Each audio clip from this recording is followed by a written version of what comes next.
So you are privileged. And I keep sneaking it away. It's a very easygoing lecture. I assume the majority of you have actually been involved in pipeline construction in the past anyway. I don't think, is there any pipeline construction novices here? People that haven't been involved in a pipeline construction. Let me make things with you. Let me make one thing very clear. Money is lost during the design stage. There's more money lost getting the design wrong than on the site. And I'm not going into the design. The design is taken care of in many of the documents. But as I say, and also when you're designing a pipeline, I always believe you should have project staff with you. You shouldn't get to a stage where you just simply hand it over and others go off and do it, because that's when mistakes are made. At all stages of design, the project staff should be involved somewhere down the line, and because they've got the actual experience of building these things. This set of slides was put together by a company called Penspen. If anybody knows them, they steal everything. In fact, these are my slides, which I loaned to Penspen, and they come back as this. You know. Do you know Phil Hopkins of Penspen? Yeah. Give him my regards. He's stealing. Phil and I used to have the same company. There are two. I've got a USB port thing here. There are two lectures on the two sets of slides on the USB port. There's also a copy of a document called IGTD1, which is basically the Bible of construction in the UK. And there's also on that same USB a paper I wrote years ago. And so, but if one of you, when we're finished, if one of you like to copy that and spread it around with yourself, that everything I'm saying today is in there somewhere. Yeah. So it's about pipeline construction. There's a lot of slides here, unfortunately, which don't really, well, there's too many slides in here. I don't know what they were doing about it. But when you're building a pipeline, the first thing you need to do is to find some place to build. You need a purpose to build a pipeline, and the purpose is normally money. The purpose is normally to get a product from A to B, so it's about nothing else. You know, and that's the world we live in. There's nothing wrong with being in that world. That's how I made my money, so what the hell. So there has to be a reason, and there has to be a product, and that product has to be transported from A to B by some process. And when it's oil or gas or water, it's by pipeline. Well, you've got to be in there. And the other thing to remember, this is always somebody else's land. This is not your land. And with the best will in the world, you've got to try and get this land back to what it was when you're finished, to some standard as it was before you started. And that's the difficult bit. That's where a lot of money is wasted. And of course, the other thing about it, the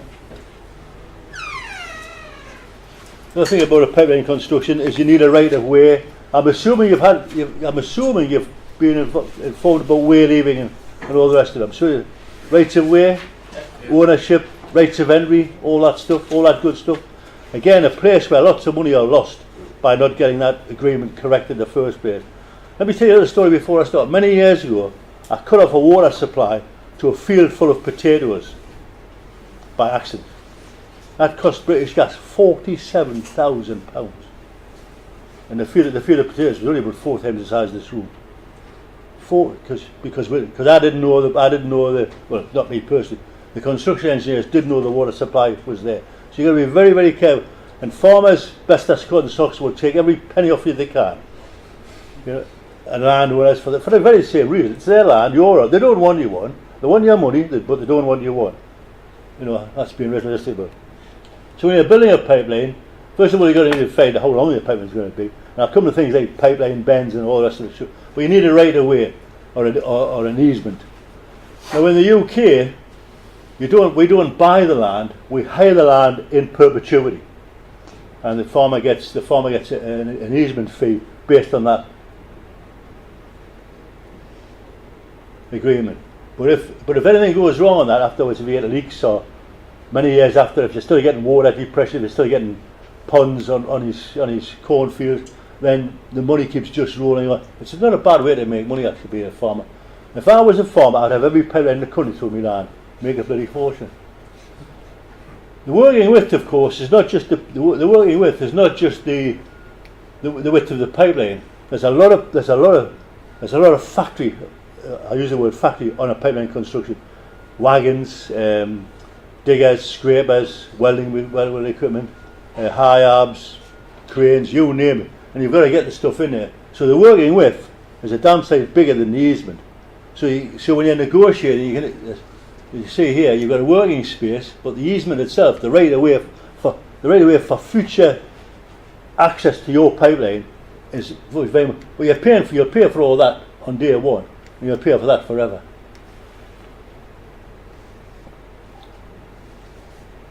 When it says this working space is usually wider than the right of way, it's always by definition has to be bigger than the right of way, because you've got to.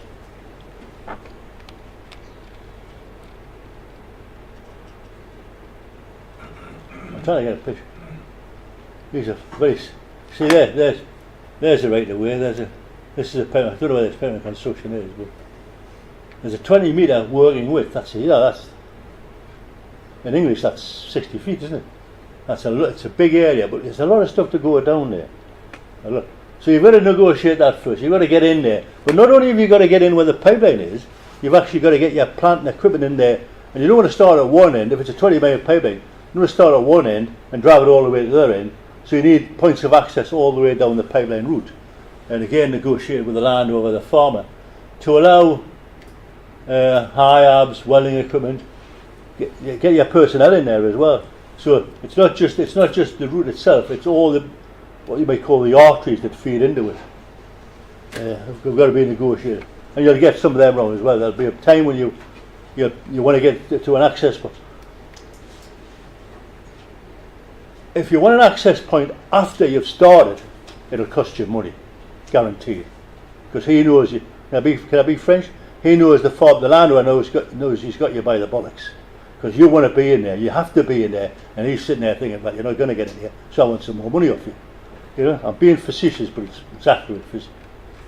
So this is a typical working width. You've got this is the pipeline. This is a subsoil, and somewhere there'll be a topsoil. Now there's arguments about this. I wouldn't put.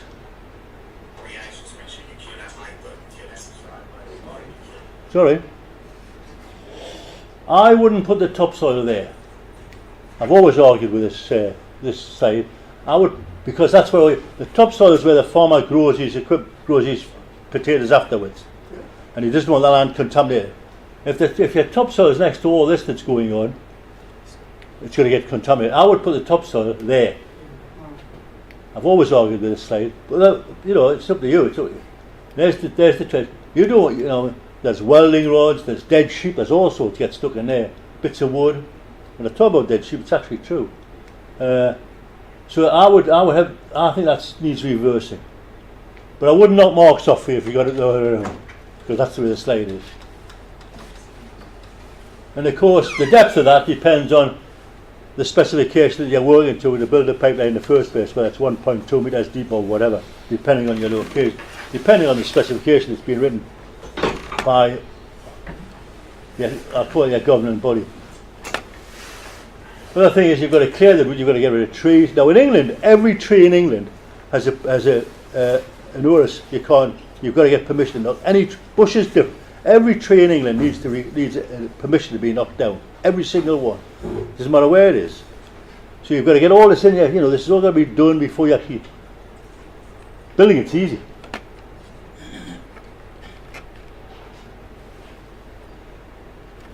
The working width is a measure of pipe diameter. The equipment size, as I said before, the stuff you've got to get in there. Boring construction. You've got to get. It's not all open cast. It's not open cast. That's a main. It's not open. Not all open cut. And as you see there's the pipeline there. But you've got all the storage here. You've got wagons coming in all day long. It's a big factory. It is a big factory. And then you've got to get. If you can't put the substrate back that you've taken out, that's got to go off somewhere. So you've got to allow for that as well. I'll come back on that a bit later about what you can and you can't put in. But it's not just the best I'm trying to get over. It's not just a simple task of making a trench and putting a pipeline in. That would be easy. There's a lot more going on than that. a lot more. These next slides are all about calculating the working width. I'm going to skip over them. Again, I mean, you know, if you've done it once, you've done it 100 times. I'll say it again. It's the vehicles bringing, quite simple. It's the vehicles bringing in the pipes. It's the machine to lower the pipes in the ground. It's the welding machine. It's your men. It's the transit of the men. And the welder's not going to walk 15 miles to get to the pipeline. He just wants to. He wants to put his Mercedes car just around the corner, doesn't he? Because they all were very well paid. And then you've got 2 areas for your rubbish for the ground. So there's lots. I don't know why they've done this. I would ignore most of this, to be honest. The fact that you need a working width is enough. In fact, the farmer or the landowner will probably dictate what that's going to be, because he knows. Very rarely are you going to go through a new piece of land with a pipeline. In England, you tend to go through the same piece of land time and time again. I say England, I should say Britain, shouldn't I? I don't know why they've got as many slides as this. Anyway, you've got a copy of all these slides here with you. And this is where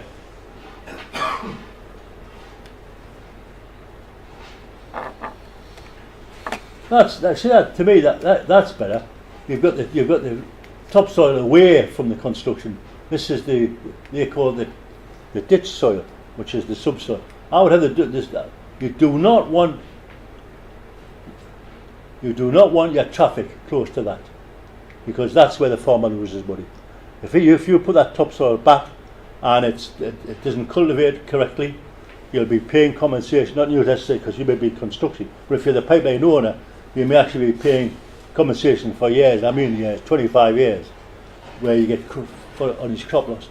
And he will have had the most bumper field for crop in the world.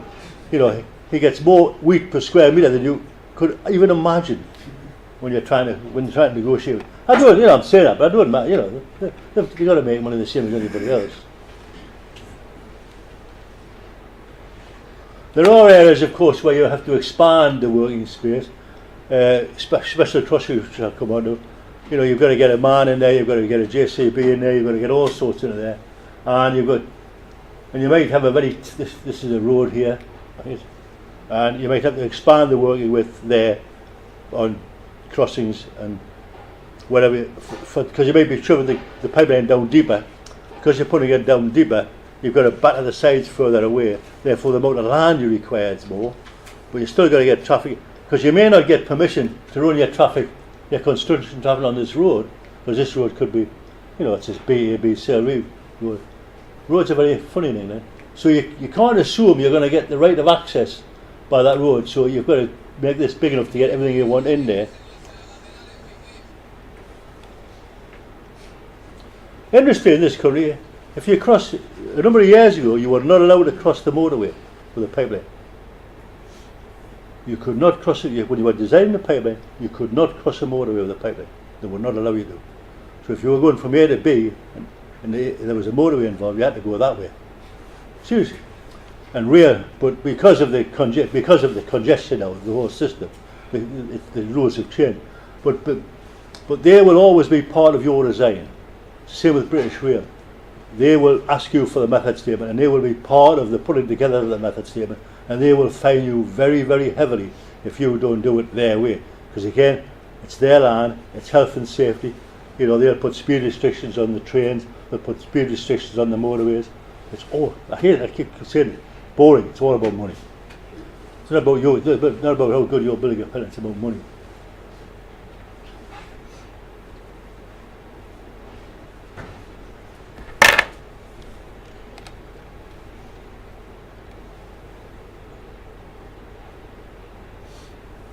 The other thing we have, I suppose all countries have, we have plants that we must look after, and therefore you're not allowed to just go in there. This is not to do with the farmer. This is GB Limited, and therefore you might also have restricted areas because of the particular agriculture, we'll call it, in the vicinity of your pipeline, and you'll get people from the local community on your back.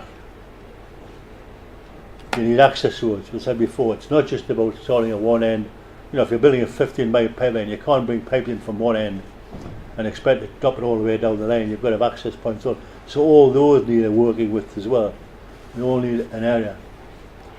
And in some cases, you'll have to actually construct temporary roads. You have to get gravel in there and whatever, just to give your vehicles the opportunity to get in there. We have a lot of rain in England.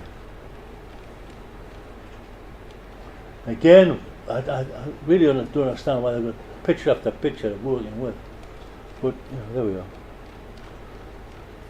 The normal construction in the UK is what they call the spread method. Although that's a picture of America. And this is just simply line the pipelines down side by side by side by side by side, as far as I can see, from various storage areas. Because it's not just a case of bringing the pipelines in. You've got to have storage areas for these pipe sections. We'll say 40 feet long or whatever they are, all the way down the pipeline construction route. So all that has to be, all that has to be taken care and consideration of. I wish I didn't have this head cool, but it's on my wick.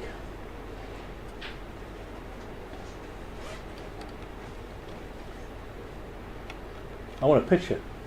I mean, that's all a spread is. I mean, you've probably all seen the spread. A spread is just a pathway for the vehicles, a route for the pipeline, and a place for storing both the topsoil and the subsoil. That's all it really is.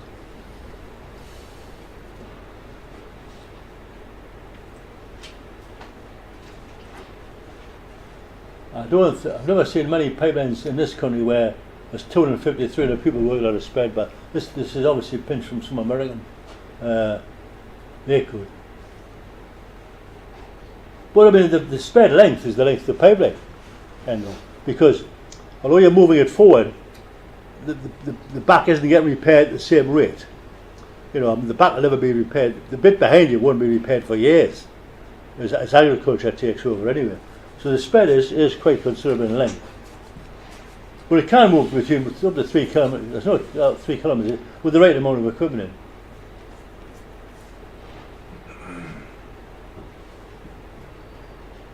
That's got to be American. Oh, no, that's Canada. 5,000 employees in 4 years on a spread. That's an awful lot of people. And don't forget, you've got to give them a toilet as well, because you just can't go and dump in the grass. Well, you cannot. I mean, I'm using that as for a reason. You know, it's not your property. It's not your land. It's somebody else's land, and you can't just go and do it. You get fined. But you can't. People do it.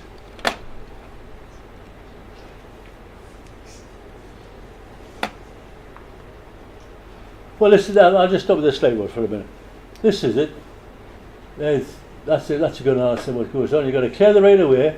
You've got to prepare the right of way, because to get your vehicles in, pulling the shrubs out is not just enough. You've got to haul it, string it, get it in a line. You've got to get the welding equipment in. You've got bending. I'll come into bending and welding in a minute. You've got to dig the trench. You've got to lower the pipeline in. That's how. You've got valves. You've got special crossings. Because the normal thing with a crossing would be, and you probably have a number on any spreadsheet. I probably have a number of teams. This will rub off. So if this is your pipeline, and we'll say that's a motorway and this is a river, you don't wait until you get there before you decide how you're going to cross that. You don't wait until you get there before you decide how to cross that. Before you get there, that should already be done. You should be tying in. You should have at least, well, I don't know what the numbers will be, a number of teams on the forward construction of the pipeline, and then a number of teams at the special crossings. Because if you don't have that, they will hold you up, and you know. And to try and tie a pipeline in that process would be very, very different anyway. So you want special crossing teams, whether it be motorways, railways, rivers, canals, whatever. So you might have 3 or 4 teams doing this part of the work, while you might have 2 or 3 teams building the pipeline. So when you arrive, you get a tie-in crew. I'll tell you a story about a tie-in crew. Many, many years ago, this is a place called Workington, which is on the far coast. We built a pipeline across the harbour. . Okay? We went to test the pipeline. So this was built first. This 45-degree bend, 45-degree, 45. This was built first, and when we arrived with a 24-inch pipeline to tie in there, okay? When we tested that pipeline, after we'd finished, that tying had never been done, that tying had never been made. No, think about it. They'd laid it, they'd welded it, they'd inspected it, they'd coated it, and wrapped it, and x-rayed it, and a weld that didn't exist. And then when we did the high pressure test on it, it leaked like a sieve, obviously, because they hadn't picked up the special crossing. But you need, the point is telling you, you need the special crossings done ahead of, so when your main team arrive, you know, they're not being held, because again it's about money. The quicker you get in there and the quicker you get out, the better. So you've got to work out yourself financially whether it's better to have how many of these crews you have doing a pipeline construction compared with what it costs to have that, compared with what it would be just if you arrived and did it. You know, it's for you, the engineer or the planners, to decide which is the best cost option for you in a process like that.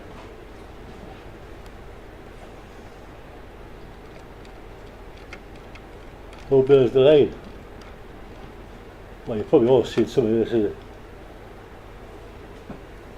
I mean, that's, yeah, onshore pipeline. I don't do offshore pipeline, I do build ones. So. That's fair to say. Most construction is carried out by pipeline construction contractors rather than the company that own. And there is this, in the UK, there is a seasonal window put down by the Department of Agriculture where you're not allowed to do it. I can't remember what it is. We'll say somewhere from between March and October you can construct, but after between October and March, the other way around, you can't. You're not allowed to even be there unless it's an emergency. So again, when you're planning ahead, and you know, Mr. B wants his product on a certain day, you've got to remember these things. Or your design team have to remember that. You just can't do what you want to do. Because part of the problem is the amount of damage you cause to the land. You know, which, you know, if you're taking heavy plant on a normal farm, arable land during the winter, you're doing a lot of damage to it. And it'll take years and years and years for it to recover. And all the time it's recovering, you're paying him compensation. You're paying him money.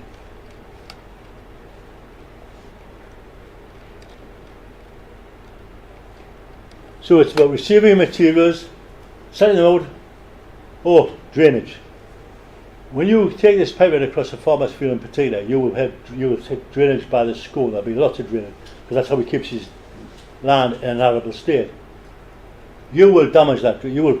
So there's a number of ways to it. There's a number of ways. You will damage that drainage. So you've got to also agree with the farmer what kind of drainage system you put in. Unfortunately, this board's not very. There are a number of options. If this is the route of your pipeline, I mean, there's the normal herringbone, which is the sort of, you've seen these, or you put an interceptor drain in there. But again, that has to be agreed between you and the landowner. Right away in topsoil thing. The thing about a topsoil, excuse me, when you're finished, you'll have more soil out of it to get rid. You have soil to get rid of. So again, in your design stage, you've got to remember how you're going to get rid of that. And you can't just dump it on the land because you're putting a pipeline in there. So there's at least that amount of volume you've got to go somewhere else, and you've got to agree where that's going to be dumped or taken to before you even start. So there's a lot goes on at the beginning that actually revolves around the end of it. Stringing, welding, we'll come on all those. Tie-ins, bending, backfill. Bending is a good. I'm just going to digress slightly. Bending. Obviously, when your design team are doing a construction design, they've got the route in their mind, and it's quite easy to see, you know, whether the bend's going to go to the left, the right, whether it's going to be 22.5, going to be 40, whatever the bends are going to be. What's less obvious is the bending through the terrain itself, the undulation of the terrain. So normally there's two practices. There's normally to come over that. If you know what the bend option is, it might be the cheapest option. Maybe to buy the bend ahead on. If you don't know, or you're going to, it's a bit of guesswork, then field bending is probably going to be the answer. So there's the two forms of bending. Buying bends is very expensive. Buying the bend, and what you don't want at the end of a job is spare bends. So the technique is to try to underplay the number of bends you want, and pick up the difference with field bending, because field bending will give you whatever bend you want, like 11 and a quarter, 15 and a half, whatever. Where construction bends are normally to a fixed pattern, and if you were coming outside that fixed pattern bend, they would again be very expensive. You know, if you were trying to buy, for instance, a 33 degree bend pre-made, that would be very, very expensive, but very easy to make in the field. These slides repeat themselves actually. I think we're going to have to push. That's what it looks like before you get there, and that's what it looks like when you're finished, or should look like when you're finished. But it's going to take, if that's what it's like before you get there, that's going to take between 10 and 15 years to get back there when you've gone. And during that time, if that's arable land, and the negotiations for the new areas in the first place, that's been taken as part of the calculation. So you're paying that farmer, not you personally, the organisation is paying that farmer for that loss in crop over a 20-25 year period, and it could even be longer. Clearing the right of way.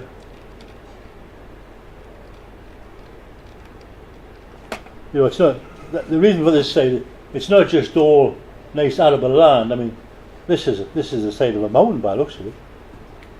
I mean, that's one big brick. That's one big boulder being shifted by. Don't believe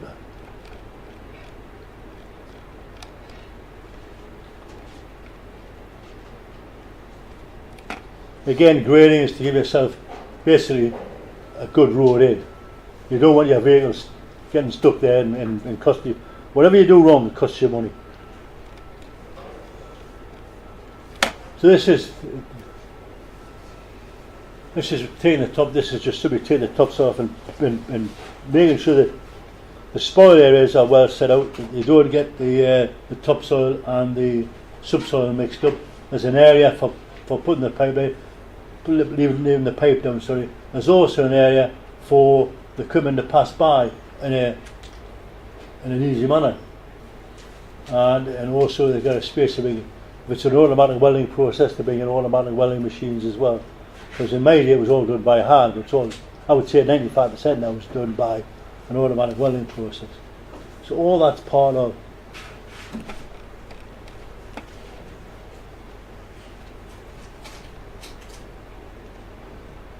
And just make sure all that slide's really saying is just don't make sure you don't contaminate the topsoil. That's where it's going to go. That's all that slide's about.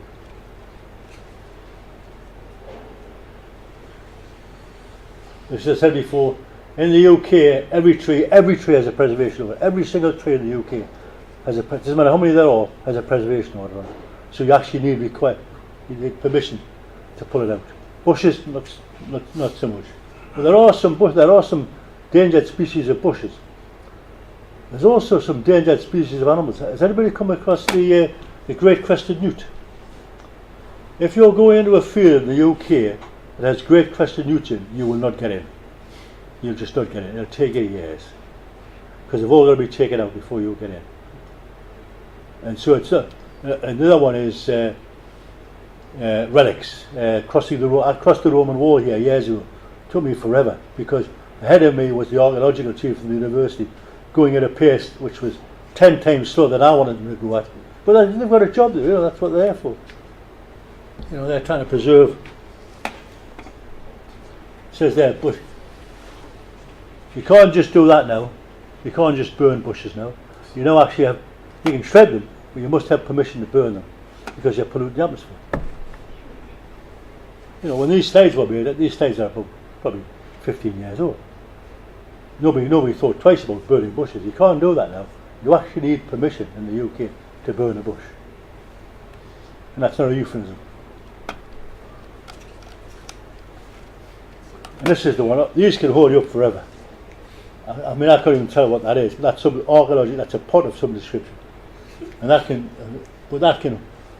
I mean, people used to hide them. On the spread, if you came, I shouldn't say this, but it's true.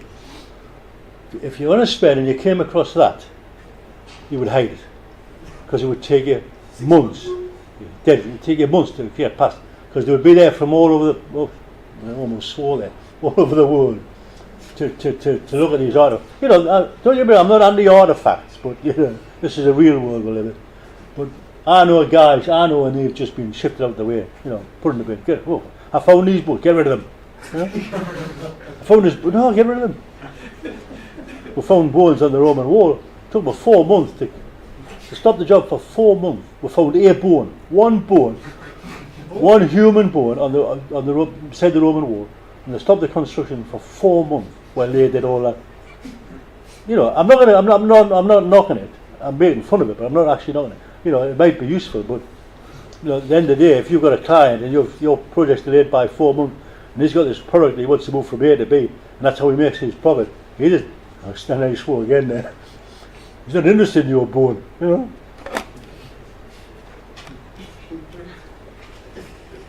This is the worst one. This is the body. That's a body, believe it or not. This is the worst one. Pots and pans, artifacts, you know, they're not too bad. But if you find one of these, that's it. You just stop. Because there are two things. You see, you assume, and I would assume, that was archaeological. That could have actually been a recent murder. So the first thing that happens is the police come in to actually make sure it's not a recent murder. As a young engineer, that never entered my head at all. You know, but the first people to arrive, if you find that, the first people you have to advise is the local constabulary. And they will come and do whatever test they have to do to make sure it's of a certain age. And then the fun starts, because then Newcastle University send their people down to look at the bones. Durham University, which are even worse, will send their people down to look at the bones. And then they take the bones out. You know, I'm mocking it, but at the same time it is, you know, it's part of our heritage. So, but if you meet one, avoid them. Go around it. But I've seen it, honestly, I've seen people hide them. Just get rid of them. Not the bones, the bits and pieces. This is old now. This wouldn't apply today in the UK because there's no fox hunting, and quite rightly so, in my opinion. I'm not pro or anti fox. I just can't see the point. But when you're in most of your construction is going to be in a rural community. It's still going to be in towns because they're not going to allow you to be there, and therefore there is a community there that you will impinge upon and have to be taken into consideration.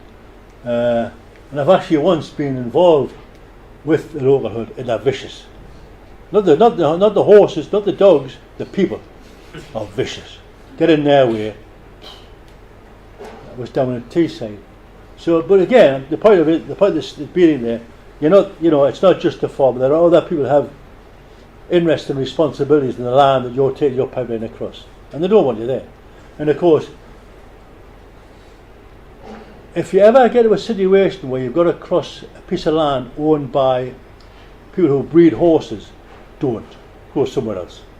Because if you damage a horse, it was going to win the national. It was going to be the best horse it's ever run. Seriously, you're in court for months. It was the breed of the season. Not a place called Bishop not far from here. There's a bit. There used to be. I don't know if it's still there. There's a big breeding concern there for horses and training. And we on a construction spread. One of the stub end of a welding rod got stuck in the horse's hoof. 200,000 quid. That takes the smell of him.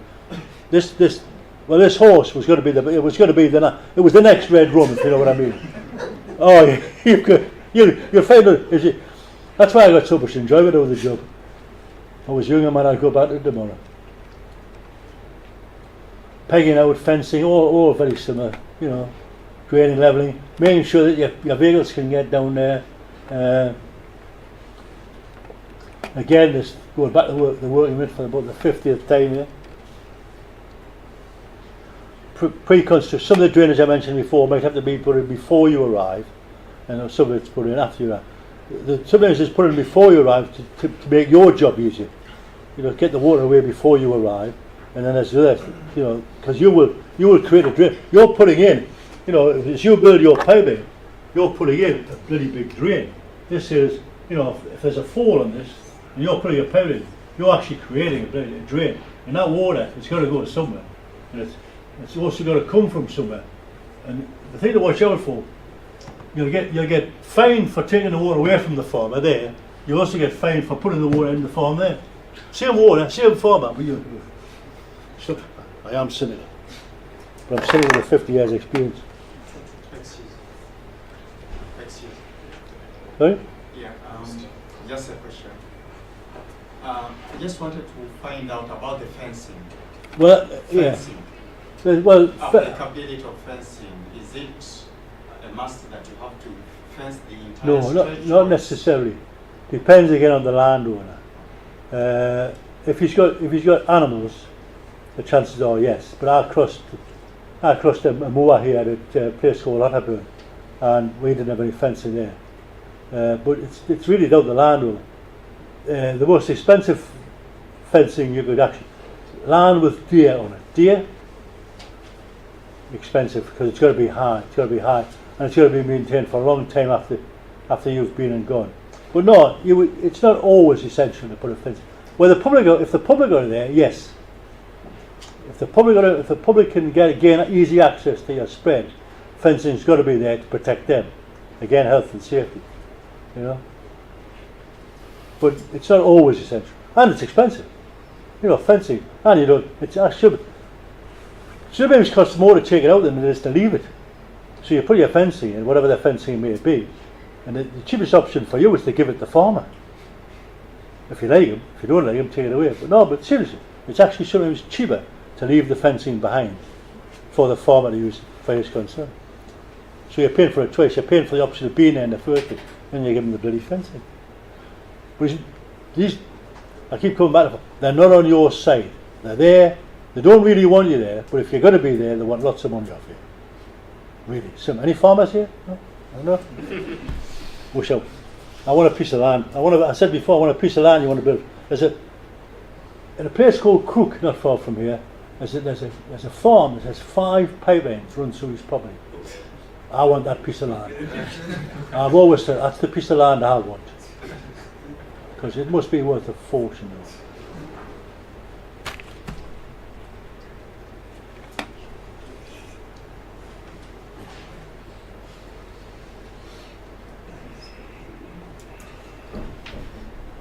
Yeah, the other thing to remember when you're putting a fencing is he's got to get access from one side of his farm to the other side. And if your pipeline's there with the fencing, you know, if he can't get his sheep back on a Tuesday to do whatever he's got to do with them on a Wednesday, I don't know, go to the market and you'll pay for that again. There's a tremendous amount of little things which actually end up as big money, you know. But I would go back to it tomorrow, I've got to be honest. If I was a younger man, I would be a pipeline engineer back tomorrow. And it's a brilliant career.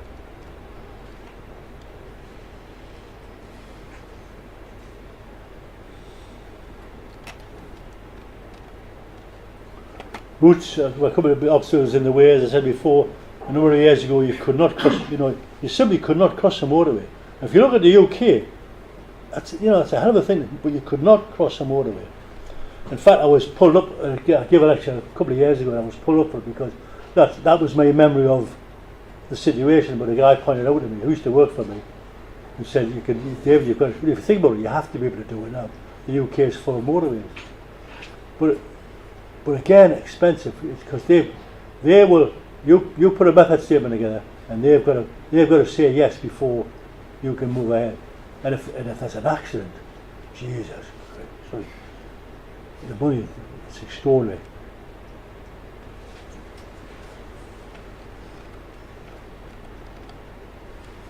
Now this is getting back to the practicalities. What do you do if you're an obstacle? If you've got a motorway in the way?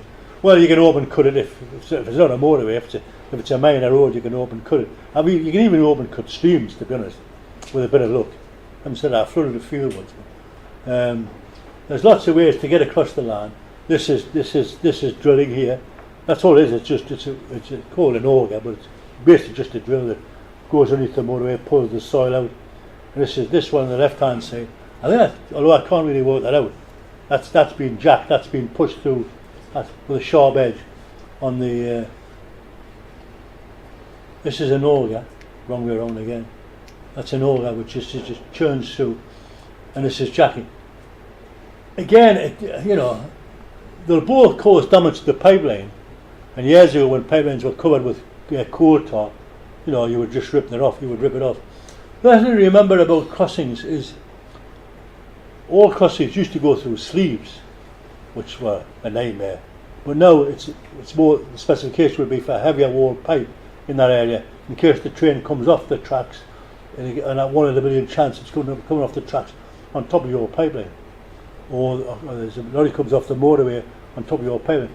But remember when you're putting these things in, the heavy wall pipe's got to be a long way either side of, there's not much of a drawing board here, but if that's the extent of the railway here, the heavy wall pipe's got to start well back here and well back here. So if the train does come off, you're not adding to the problem by, I don't think even a heavy wall pipe would stop a train, but there we are.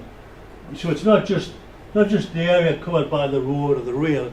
There has to be an area outside of that where you need added protection as well. But they used to have. Anybody come across sleeves? Yes.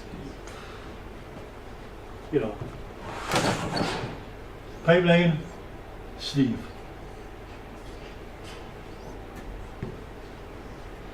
Leaks. Nitrogen in, leaks.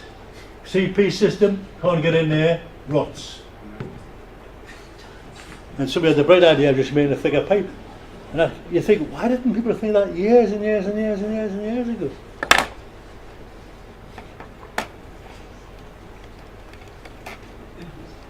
Open cutting, you've all been familiar with open cutting.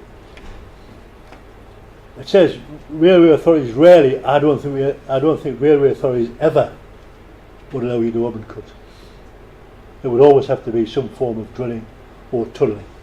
I've never ever, and even now the river authorities are actually demanding now in the UK that you don't damage the banks, because by damaging the banks you polluted the river, which kills the fish.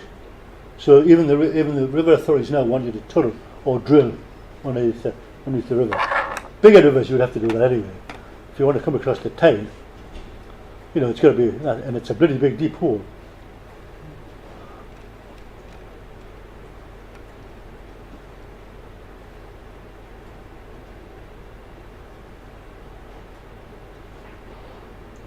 Yeah, this slide. If you believe some of these slides, I wouldn't believe it.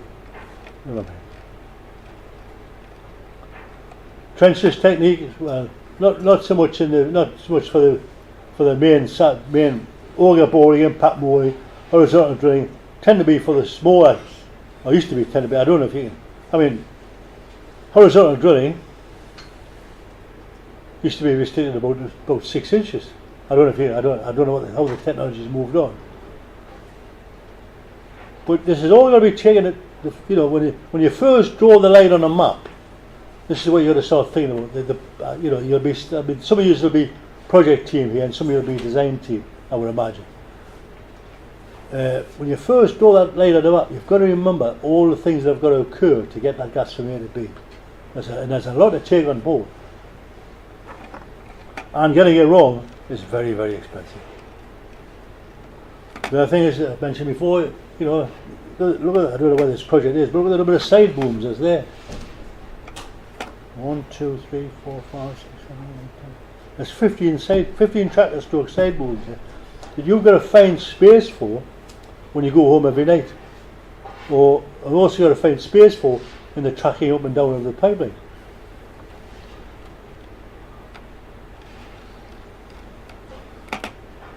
Delivery of the pipeline, where are you going to put it? You can't put it at one end. Again, I wish this board was clean. So what you've got to do is your design team have got to decide, there's your pipeline from A to B, and a number of places here you're going to store pipe. But again, you're not going to take that pipe and, you're not going to take that pipe and that way to store. You've got to find access this way. So you can't equally spread it So you need a road system to get it into just a store.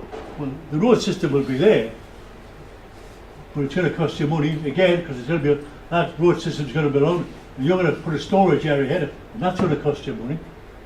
So the number of, well, you can't. It's just physically impossible to take, and very, very expensive to be pulling all that pipework in 44 legs from one end to the other. You know, it seems a simple thing, but people do forget that. And you can, and don't forget, you can only stock them a number of high. It used to be 3 high, and maybe it be more now. I don't know what it is. Any idea what you can stock? You know, when I'm in my youth, which seems a long time ago now, you can only start them 3 high. No matter how long they were, but you can only start them 3 high. Health and safety. So is it the same now? Is it still 3 high? Whatever it is, you know, that has to be part of your calculation for how many of these places you have. If you're building a kilometre, if you're building a 17-mile or 17-kilometre pipe, that's a lot of pipe. That's a lot of 40-metre lengths of pipe. A hell of a lot. You've got to find places for them, and you're going to come back. You're going to pay for those places. You're going to have to track them in. So you might have to build a road to track some of these in. I've had to do that before. We actually, the agricultural land where you were wasn't good enough to take the wagons into where you wanted them. There was access from the roads, but themselves.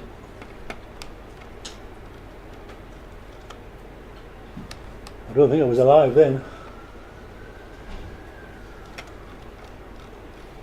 Delivery of the pipe. And of course, the answer to be taken into consideration the damage that occurs to a pipe while it's been delivered. You know, these you know about CP, cathodic protection, rotting and all that stuff. Well, a lot of damage can occur during the transit of the pipeline in pieces. So that's got to be. I don't know if they still do it, but as every piece came off a wagon in my day, they used to actually check again for holidays and have them repaired, so that you weren't actually putting a faulty pipe in the ground. That's more than 3 high, isn't it? That's 1, 2, that's 4. That's 4 high. But a lot of damage can occur during this stage, and again, you can't put a faulty pipeline in the ground. Funny, you know. At some stage in the future, when you finish this pipeline, you're going to send a product down there, and what you don't want is the pipeline to be that shape. For 2 reasons. First of all, that will restrict the flow of your commodity. Secondly, the pig that you're trying to use on this pipe, pigs, you happy with pigs? Calibers? It's not going to go past that. So all these have got to be inspected and make sure that the pipe that goes into the ground is actually round and without any damage. Again, there's lots of slides. All these slides will be on this thing, but they're all, I don't know why they've got so many slides.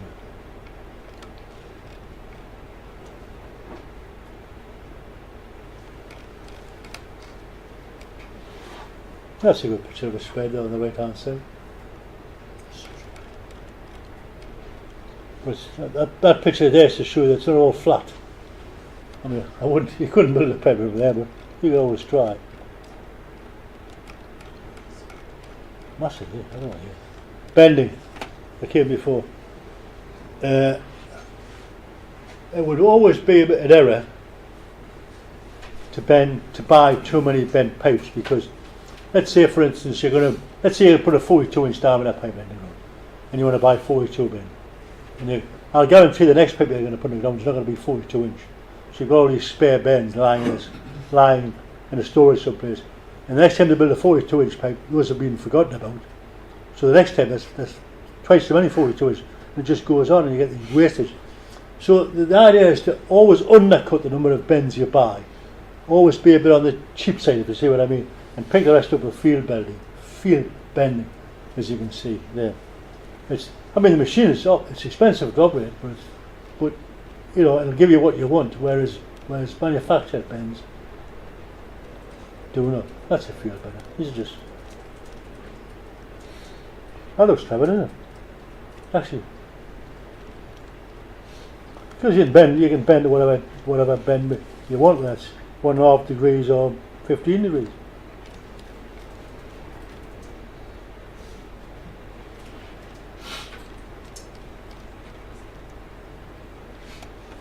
say for instance, that bend there,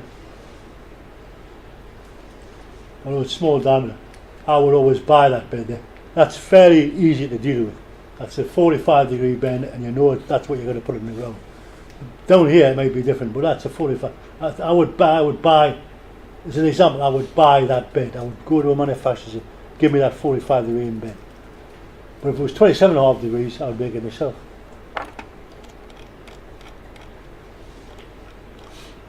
Welding.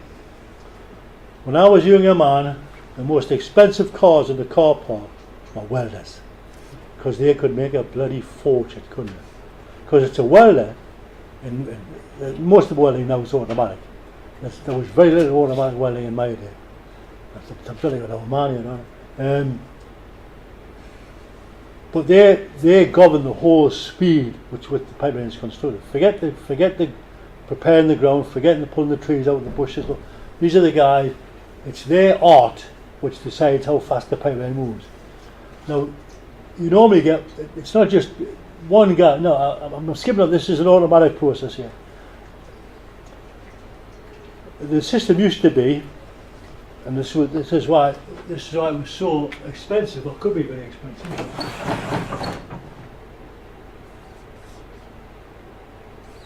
I'll just do it like that. You have a number of you have a number of welding teams. You'd have the good guys, the really clever guys. They would come in and they put the first bend, they'd put the first deposit on, and they would immediately, I might even put a second cap on top of it, but they would move on, and then another team would come in and fill out, you know, as necessary, depending on the size. But this weld determines the whole forward motion of the pipeline construction in terms of hours, weeks, and days. And if he gets that wrong, if he cracks, if that's a duff weld with a crack here or porosity, that slows the whole process down. These guys were welding artists. So as I said, the cars in the car park, the Mercedes was never the managing directors; it was the welders. And I'm not exaggerating, but now of course, there was a monicum of automatic welding when I was a young man, which is what they had. But the trouble with that is, there was also a lot of faults. There was a lot of fractures, a lot of porosity, whatever, because it's man dependent, and when you're welding, machine dependence is far better. Example, far better result, because there's no all the calibrations, all this are taken out of their hands and they're done, and the alignment. I'll show you some welding, you know, because it's not just against the welding. The whole thing's got to be aligned. You don't want that to be down like that. It's got to be aligned. So the machine comes in, holds it in place. That's what you've got there. And then an automatic welding process comes on after it and welds it. And it welds it in one go. It puts the first passes in, but then it fills out itself. You know, because you might have 2 or 3 of these on a project. But as I say, the best men off, the first guys to the bar were always the welders. That's it. These are just the internal line-up clamps. The other thing is to remember when you're welding. I'm full of little things by the way. It's all in the fibers. If you've got a pipe and the seam is there, you don't put the seam of the next pipe there. You offset the seam of that. You stagger it. It could be there's probably a specification now. I wasn't made it. We would just stagger them. We put the second one there, the third one. Because many years ago, when there was some poor materials being used for pipe construction, particularly in America, they had what they call a ductile fracture. You'll be aware of brittle fractures. This was a ductile fracture. Right? And I remember the name of the place. This fracture ran for 17 kilometres. 17. They followed it by helicopter. And it was in a desert, so you could see it. And it was fractured under pressure. And what they decided, what actually happened was, all of the welds, all the seam welds on the pipeline were lined up. And once you got a fracture in one, it just ran and ran. British Gas used to have a research department called ERS, where I worked when I was a young lad. And I remember seeing the video, 17 kilometres. Go on. Just think of the cost of repairing it. So you don't. So I mean, the material.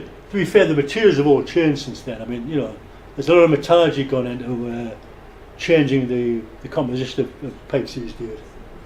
So you may not need to do that, but it's still offset. That's why they're offset. They're offset just to prevent, because the weakest part of the pipeline is the well.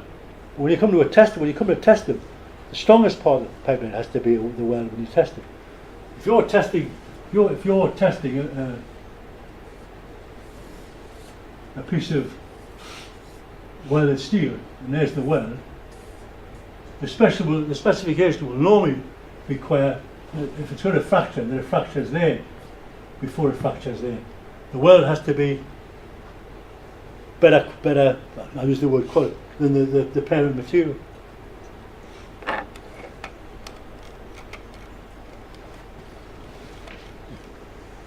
And there's just the weld. This is how it was done.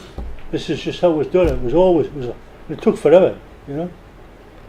Of course, once he'd finished, the guy comes. They got the inspection team behind with their X-ray, ultrasonic, or whatever they're using, and they would do their bit, and they would find out if there was any damage, and that had to be cut out. So it was quite a laborious process.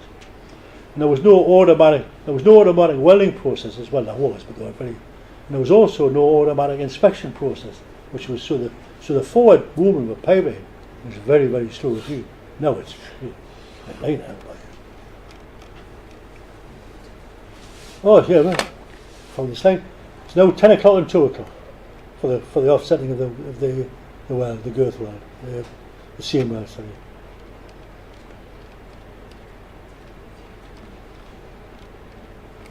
Yeah. These are all slides because they're talking about front end and back end welders. You don't have front end. Well, you still might have, but the vast majority of welding now is done by an automatic process. So I doubt if there's many Mercedes cars in the car park. But you wouldn't want to be a welder because it kills people. You know, the fumes. And very, very low life expectancy welders, actually. I don't know if it was now, but it used to be very, very, you know, the average life expectancy of a welder was 45 years. And if you weren't in a shipyard, even less, because there's nowhere. It's all right welding out in the open air, but if you're in a shipyard. So, excuse me. So for stainless steel welders, they will be more highly paid. If it's stainless steel, they are welding stainless steel. I don't know. I wouldn't know. Well, if I think about it for long enough, I could probably agree with you. Yeah, it's because it's first of all the material is more expensive. So if you make pardon my French, if you make an arse of it, it's going to cost you more money to repair it. So yeah. But there's very, very few. I've never actually built a stainless steel pipe. I've built stainless steel bits and pieces to add onto a pipeline. This pipeline's got to go somewhere. Have you heard about the expression of the golden well? You know the expression of the golden well. If you've got a pipeline construction, I'm going to tell you anyway, even if you already know. You've got a pipeline and you've got a pipeline, and this is your special crossing. When you get to there, and this is all being nicely radiographed in turn, whatever system you've used, when you get to there, sometimes you can't test that. You can't test that. You can't put a test. You can't get to that well to do the job. Therefore, the integrity of that well must be in advance of this one. And the problem becomes more important when you're testing. If you've got 2 lengths of pipeline and you've tested that bit, I'll come to testing shortly, and you test that and say, I don't know, SMYS plus 10%. You heard of SMYS? Yeah, okay. Plus 10% and that one. So you've tested that, you've never got to put these two together. So you put a weld in. And all you make sure is you can't test that again. No, you can't, well you can, but it costs you a lot of money. Then it would be pointless. So you've got to test that. So you make damn bloody sure that gets the best inspection, because that well is not pressure tested. And that's why it's called the golden well. You've got to make damn sure that gets the best attention, even down to probably ultrasonics, which is very rare in pipeline, to make sure that well is, in inverted commas, perfect.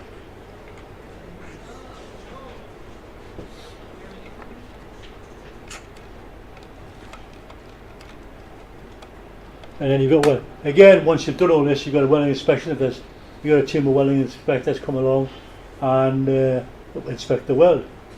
If there's any damage to be done, if there's any damage seen, then it's got to be gouged out, re-weld. Sometimes you might have to take the whole section out because it's probably sometimes easier to put a small pup in. But the problem with putting a pup in is the testing of the pipe as well. So you've got to be damn really sure. But it's all, and there's an X-ray machine, so it's dangerous. Again, make a lot of money. Anybody know a company called T.D. Williamson? He makes a lot of money.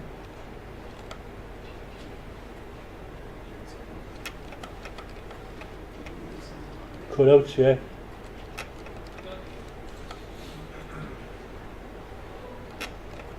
This is it. I was that for a while, eh? In my youth, that was not uncommon.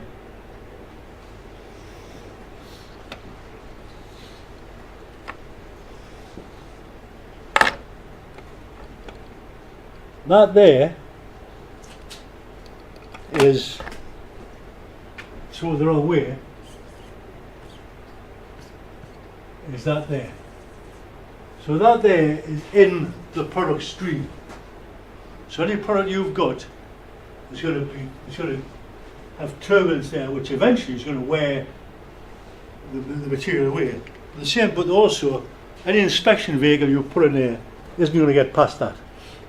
Or if it is, it's going to be a hell of a mess when it comes out. But that's not untypical of the sort of piping welding when I was a young man. The other one's the same, but the other way around. There's no root in there. No root in. There's a cap with no root. Somebody's come along and the guy before him hasn't put the root in, and he's not going to slow the process down because he's got to get home for his tea. So he puts a cap on and it's picked up. But fortunately with modern day automatic processes, that's very, very, very, very rare. But it's a beautiful example.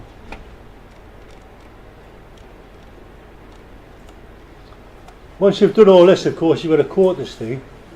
When this arrived off the wagon, this was all inspected anyway, or should have been, for holidays. But again, you know, the field construction process is a factory, so it's open to wear and tear and damage as well. So before it even goes back in the ground, it's got to be tested. That coating's got to be checked again, and then the weld.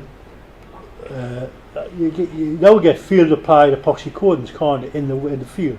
Very rare when I was a young lad.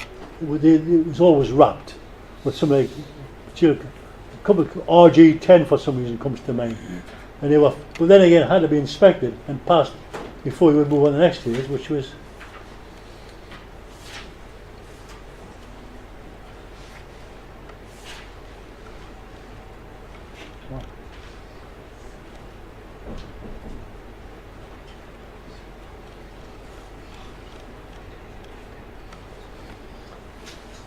As I say, my idea was it was 85% wrapping tape, and then it would come onto a hand painting. But now, as you see now, it's machine applied polyethylene coatings are very, or even heat shrink. I can say that word, heat shrink wrap.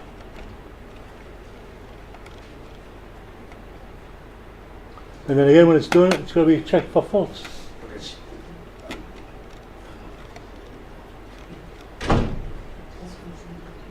And hopefully when you finish it looks something like that. The one on the left, not the one on the right.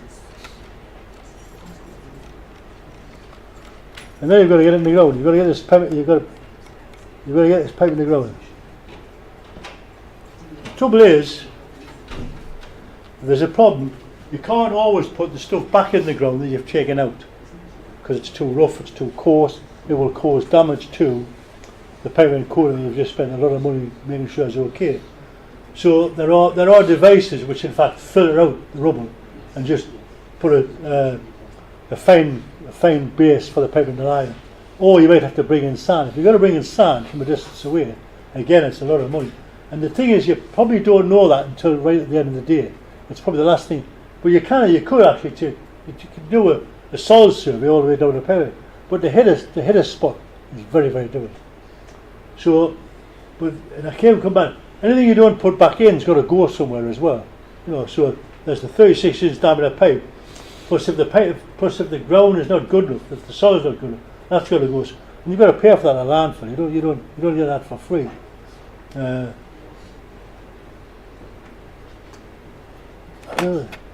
there's a machine, I don't know if you've seen it, which it's a shaking. It sort of picks up the soil and actually just shakes it through slots. Puts your bed. Now once the pipeline's bedded in place, you can put the coarser material back on the top. But you're still going to have some spread. Then you spread. The farmer may allow you to spread on the spread.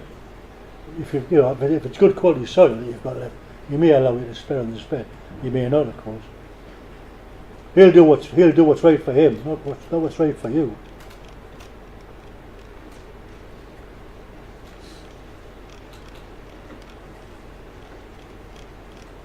He's all that, isn't it?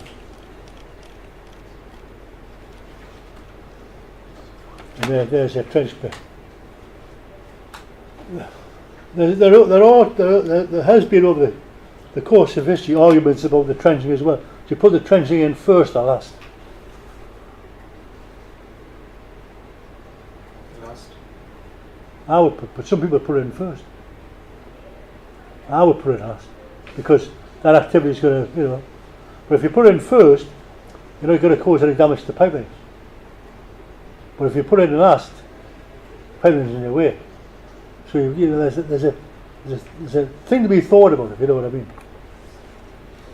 And that's all sitting. This pipeline's all sitting on nicely pads, equally spaced. Obviously the photograph is going to be taken. And as I said before, you might need sand padding into the ditch. And then you've got to, it's rain, you've got to get the water out, etc., etc. And you've got to have you ever heard of kicking in? Yeah? You shouldn't. You know what I mean? It's kicking in. What they've done, what they used to do in the past, it had to be a small diameter pipe. This would be a trench. This would be a graded filler, or not as the case may be. And your pipe would be actually sitting on the top of there on a pad. Rather than get a machine to lift it in, you used to actually use a phrase called kicking it in. You would just actually push that in. Push it over the top. And then you just watch the thing snake for miles as it went in. It's about 6 or 8 inch diameter. But of course what you don't appreciate is the damage that's occurring as that snakes in. That could be cracking the coating or whatever. I think now they wouldn't allow it, would they? No. But it was quite typical. Because it was very fast. I mean, once it's going in, it's in. You'd see it go for miles across the field. But now it's all got to be. And bear in mind, the materials that were used at the time, the coatings weren't very good anyway. So. But now it's all got to be nicely hand pulled in by machines and. Yeah. But it's amazing how flexible the pipeline is. And you see it in the slide here. That's not a natural bend. That's just a bend by picking the machine up, by picking up by the machine here, and that pipeline's flexion to agree or coincide with that.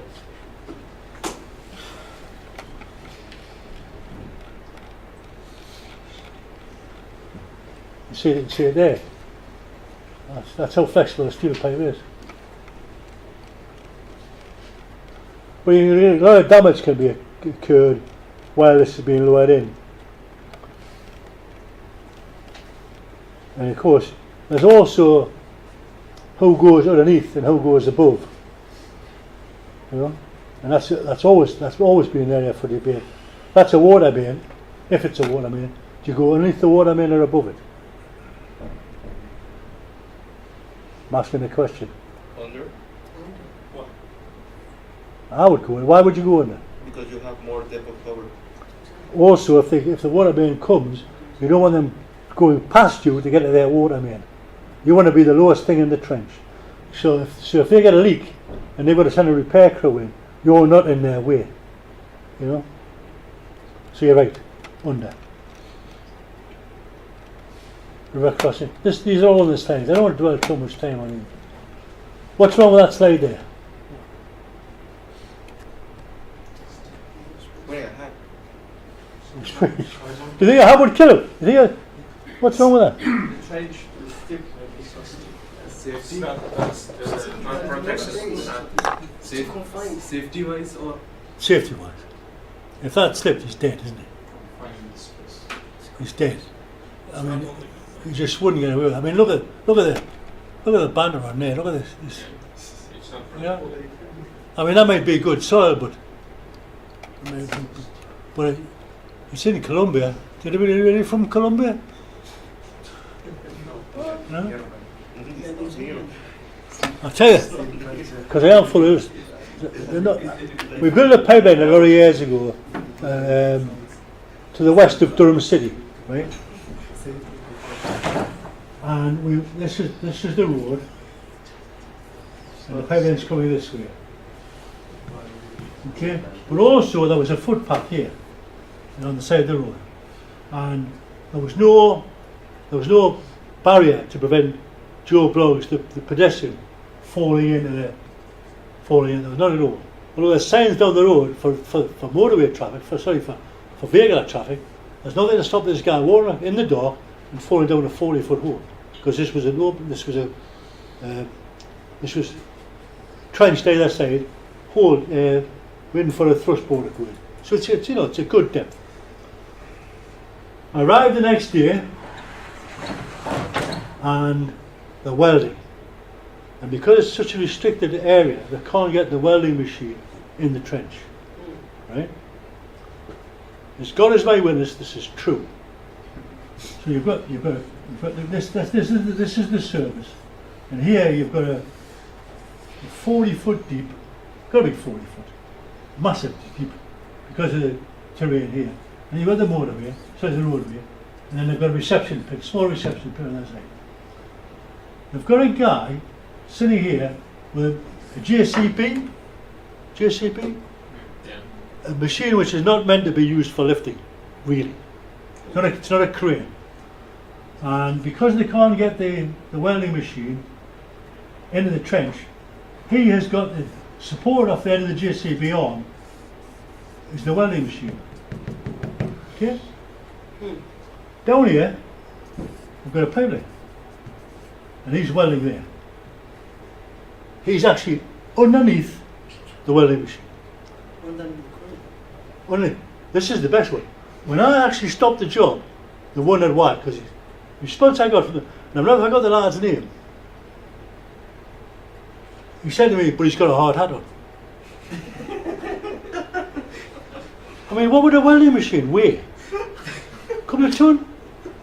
His excuse for doing the job, they called the guy in charge of the job, the guy called Richard Fairs. I've never forgot his name.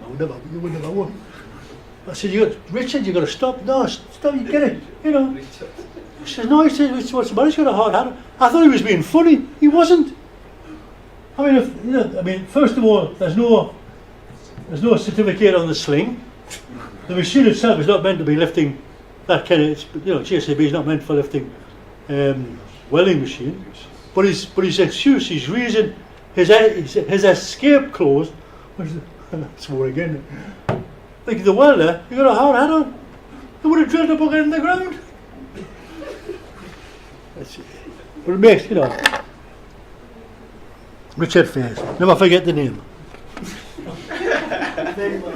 Never forget the name. A very wise man. Huh? But open cuts says, oh, you got all these slides.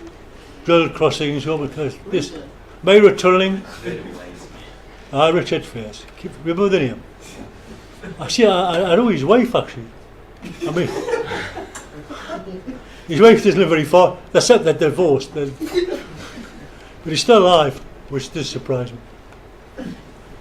You know him very well. There's lots of slides in here about river crossing. I won't bore you with all this kind of detail.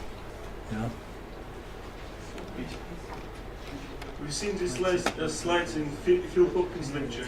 Yeah. He's pinching my slides, is he? Phil? I'll have him for that.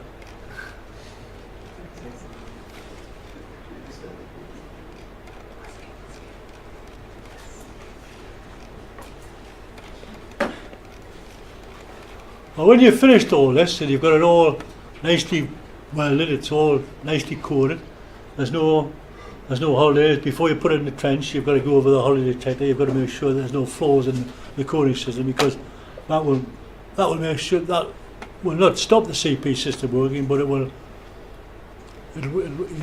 weaken its. So you should be. That's what it should look like when you're finished. This is your sanding material for the pipeline restaurant.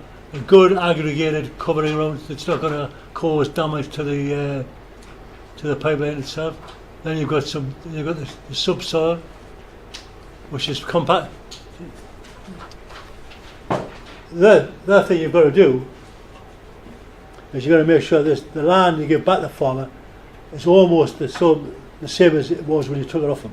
So that the composition of the land mustn't become a drain, because if it becomes a drain, it's taking water from his farm, or taking water from his farm. But also, it's got to be of a certain consistency, so it's got to be compacted at the right level. Bowmag compactor.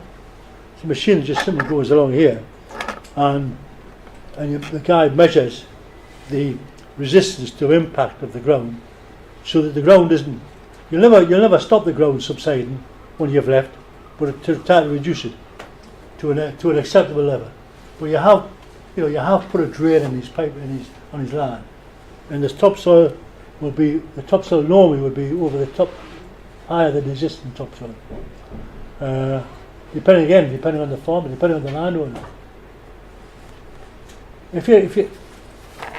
There's always certain idiosyncrasies. I mentioned horse farming, horse thinging before.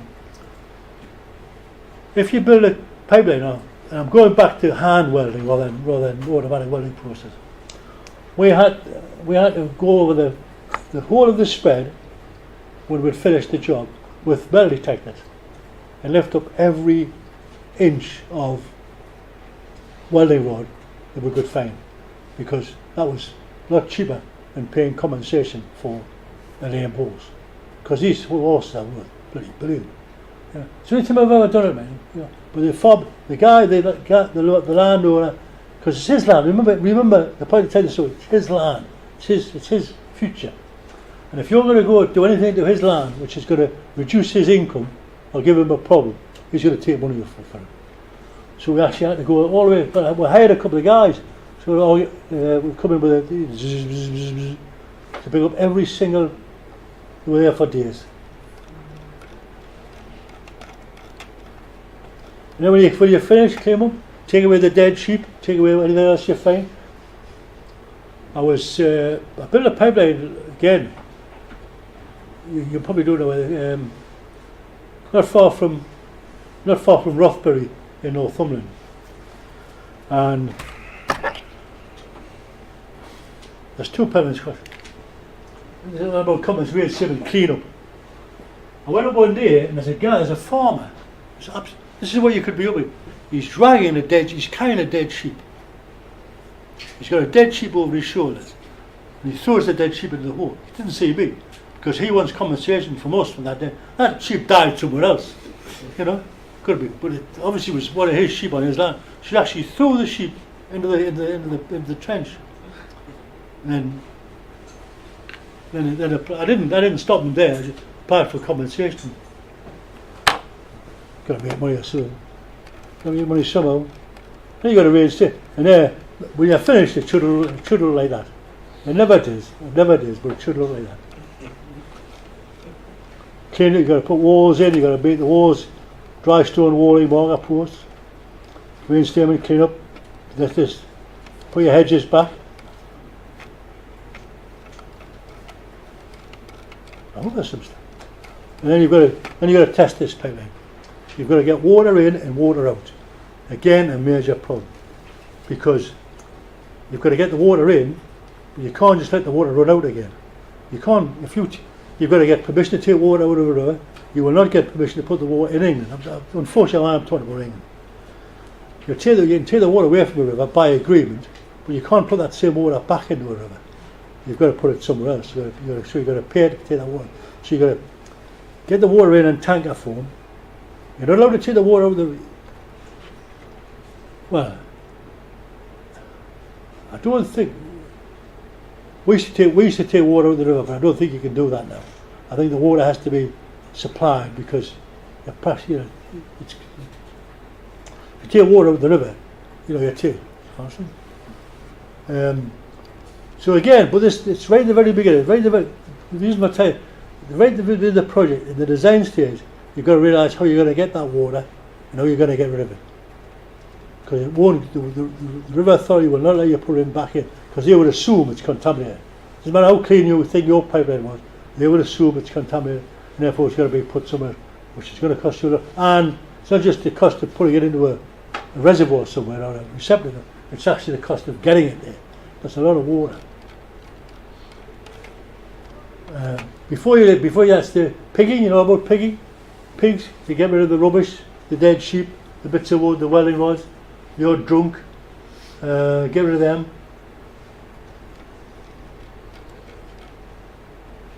Cleaning pigs, again, to get rid of all the rubbish and what have you. And when it's all nice and clean, you've got to gauge it. Now, there are a number of gauging pigs. Obviously you want a gauging pig in because you want to make sure you don't have any wells, as I showed you before, that can actually impede the flow of your product. So you know, when I was young, man, these were not intelligent. And if one came back into the pig trap broken or bent, you had to guess where it went. Because there was a few intelligent pigs around, but mainly there was just a bit of metal plate that was pushed down the pipeline and it would come out damaged at their end. And they weren't sophisticated. Let's put it this way, they weren't sophisticated. They had no way of telling you where the damage was. So you had to guess. The trouble with guessing is, you dig down, it's the wrong plate, it's the wrong guess. Again, it's very expensive. So there's the route in for intelligent pigging. You know, with the flaps on the detector. I'm not talking about online inspection here, I'm just talking about an intelligent pig which will tell you where the damage is, or if there is any damage. Called gauging pig. The test itself, the thing to remember with the test is, I said before, it's the volume of water. Also it's the topography of the land you're testing on. If you've got a test, I mean, I'm telling you stuff you probably already know. If you're coming up that slope, and this is your pipeline going up the slope, and you're filling that full of water, and let's say you want twice the working pressure, and I'll give you dead simple figures. If the working pressure is 1,000 psi, and the testing pressure is 2,000 psi, and you get 2,000 psi there, if they're on the slope, you're probably past yield. You all know this. I'm telling you things over here. So you've got to be very careful that you actually. And there used to be, unfortunately, I can't remember. There used to be a maximum of somewhere. It had to be within 200 meters. I can't remember that figure now. Within 200 meters. So from there to there could not be bigger than 200 meters. Because the other way around is if you test the test pressure is there, you get your 2,000 psi there. The pressure up there is nowhere near the proper test pressure. So again, you've got to remember to take all that into consideration during the design phase, how you're going to test this thing. Also, there used to be a restriction on the length of pipeline you could test in terms of the volume of water. You're handling a volume of water. Seems easy, but because you can't just open the tap and get rid of it, you know, there has to be a limit on how much water you're going to put in the first. And of course, what you do, you test this bit, because you can't test it in one go. You test that bit, and that one, and then you pump the water from there to that bit, and then you test that bit, and we'll assume they're all past that test, and then you'll pump it to that one. But of course, you've got the golden weld philosophy again. When you actually put a weld in there, when you take these caps, because there's caps on there, you take the head caps off and you weld it with a pump. The pump's got to be pre-tested. You understand the process of pre-testing the pump? You got to you pre-test the pump. So what you've got is you've now got a pipeline that with a pump in there, and you've got this a number of times down the pipeline for testing purposes. And that weld there, that pump's got to be pre-tested. And that well is again a golden well because you're not going to test that well.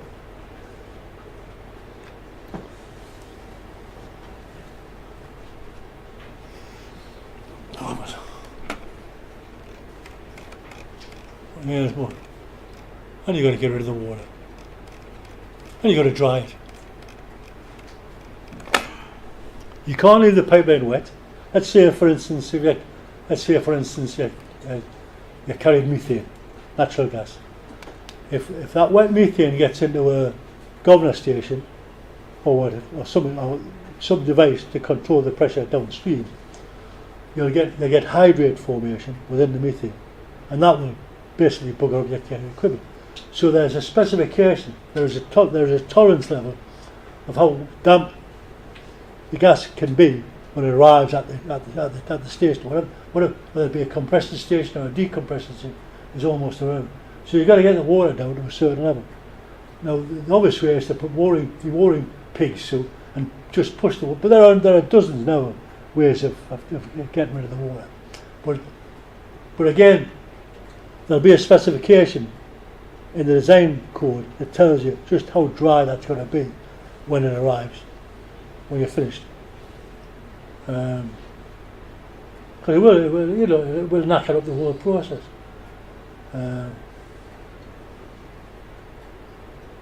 You can also, they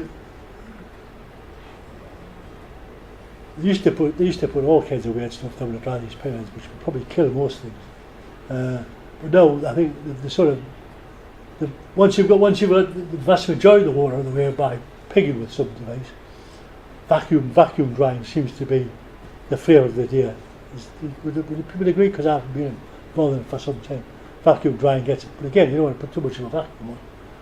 But you've got to take the water, you've got to take the moisture down to a certain extent, down to a certain acceptable level. But you've got a problem because you're not always just building pipelines. You're building bits and pieces on the end, which are governor stations, and there might be some intricate pipework in there, and you can get water in, but I guarantee you'll not get water out. So you could use pneumatic testing with care. I've pneumatically tested governor stations with care, and I mean with care because of the vinagre that kill people. And you don't have anybody. You should have anybody anywhere near when you're testing anyway. But that's it. There's a normal what they call a swabbing train for previously dewatered. The water's come out through its own flow, and this is what you're then faced with.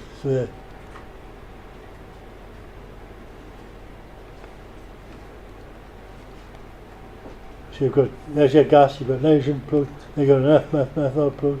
But you've got to get rid of that methanol. Again, you've got the same problem. You have to get rid of the methanol, which is now contaminated with water, and you can't go and put that down the nearest drain. You have got an agreement with the local authority for a place to put it. And again, it will cost you money.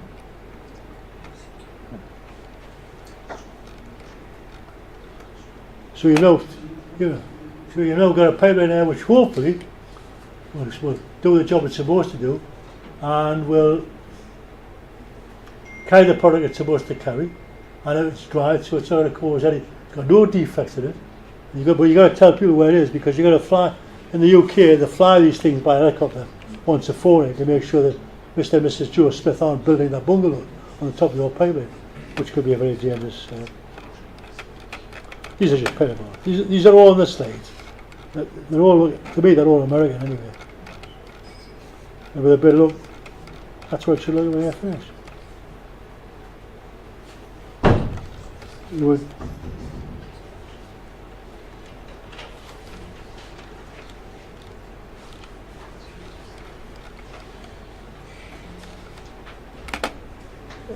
In the UK, if I was designing and building a pipeline, no, let's put the same the other way around. If I was the client, I would not accept the pipeline from you until I've got all the certification, because that puts me at risk.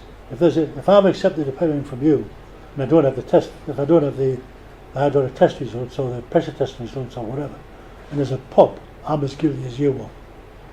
So we would, working for British Gas, we would not gas a pipeline until we got all that. So there was no gambling involved.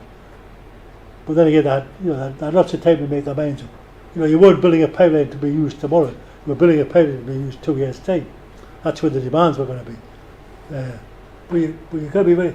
There's a pipeline not very far from here, Gosforth Park. Horse racing up the road there. I always talk about horse racing. There's a pipeline goes past there which has never been gassed up for 4 years because they can't find the test records.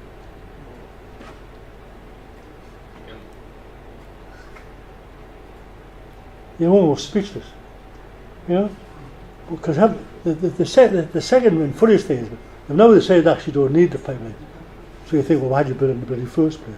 The build a pipeline, it's about 11 miles long and 2 I would think. And when they finished it, when they commissioned it, they couldn't find the test records. Now, and for some reason, unknown, because I left by then, I don't know why, they've never retested it. For reasons I just don't understand. And now they've decided they don't need it. And at £1 million a mile, it's a lot of money. Excuse me. So these certificates and all documents will be taken by the quality department? Yes, if you've got one.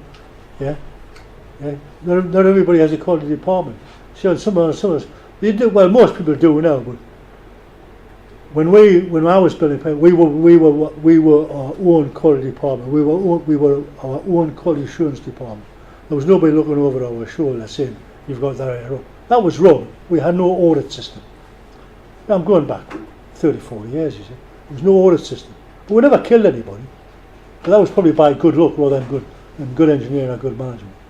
But yes, everybody poo-poos health and safety, everybody poo-poos quality assurance, but it actually serves a very useful, it keeps you safe. If a guy says you're doing it wrong, you probably are. A guy once said to me, this is the final quote of the day, if you're in an argument and one person disagrees with you, you can argue. If you're in an argument and 13 people tell you you're wrong, you're probably wrong, aren't you? So that's what the quality assurance and that brings to the table. It brings this demeanour of, well, we've checked, you're right, and it takes, well, I was going to use the word pain there. It takes the way, well, I'll use the word, it takes the pain away from your responsibility. I've never killed anybody, but is that with good management or good luck? Probably a bit of both, to be fair. And how this guy underneath this JCB didn't die, and I saw that. And that's not that long ago, that's only 20 years ago. It was only 15 really. Yeah, 15, 20 years ago. And that's when health and safety had a good grip on the system. Yes, there are people that you don't really want. I'll use the word arsehole. But they're there for a reason. They're there to protect you and the general public. And that comes at a cost. But hopefully that cost is taken into account when somebody's sitting down in the first to say you've got to get that product from A to B. It's not just about the cost of it. There's lots of things that taken, they have to be considered. But a good quality assurance department is worth their weight in gold.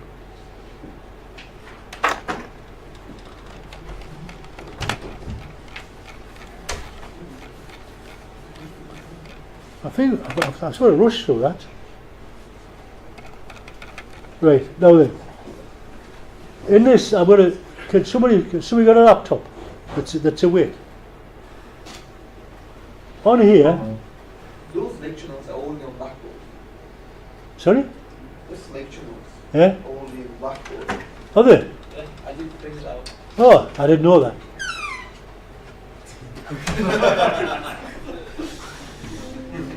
So you don't need this? If it's the same. I wasn't going to leave. No, well, take them anyway. If somebody's going to on here there are 2 lectures. Let's get a stick on the. Yeah, it's easy. There are 2 lectures. There's a copy of IGTD1, which is the Institute of Gas Engineers' main document for construction of pipelines. As I said before, the Bible. And there's also a lecture I gave, or a paper I wrote many years ago. Collectively, it's in there. So I would be quite happy. If you've got it twice, I'd rather have it twice than not at all.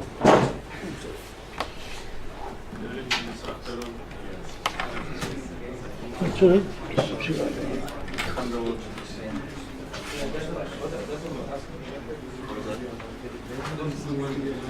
Mr. There.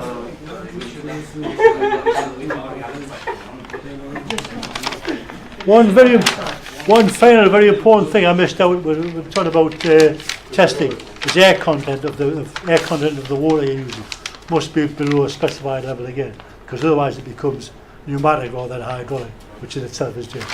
I'm just going through my notes then to make sure How many questions do you have on the exam? One? just a moment. Can I give you a tip? Yeah. Just look at the previous years. You can't give that many questions differently on a subject like this.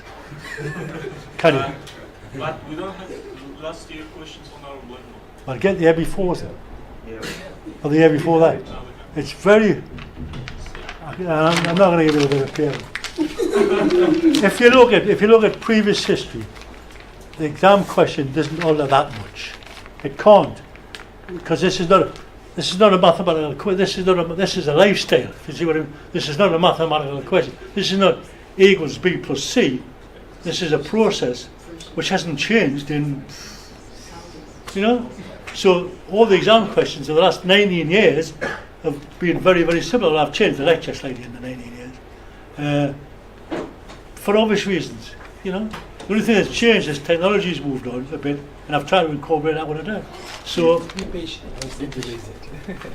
well, you must be able to get your hands on a previous, Yeah, You know. I'm waiting. give them stuff, tell them stuff. You must be able to get your hands on a previous exam question. Sorry? Must be.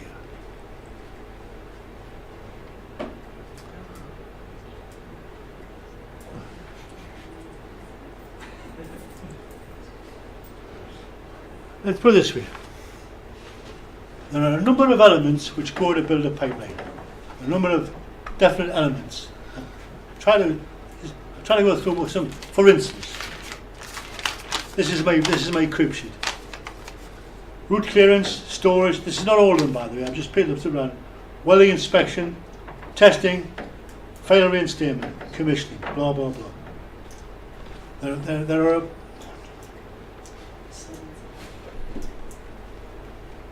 There are about 15 different, about 15, somewhere between 15 and 20 different categories that would fit into how you build a pipeline. And if you know and that's where you should be. It's about building the pipeline. It's not about the theory. It's about what do how would you do? What will, for instance, this is your one clue. This is your one real clue. The question could say, what are the main things to be considered during the welding process? But it wouldn't say that. It'll give you 3 or 4 processes, and you've got to detail those processes, then pull out of those processes what you think is the most important of them. What's the most important?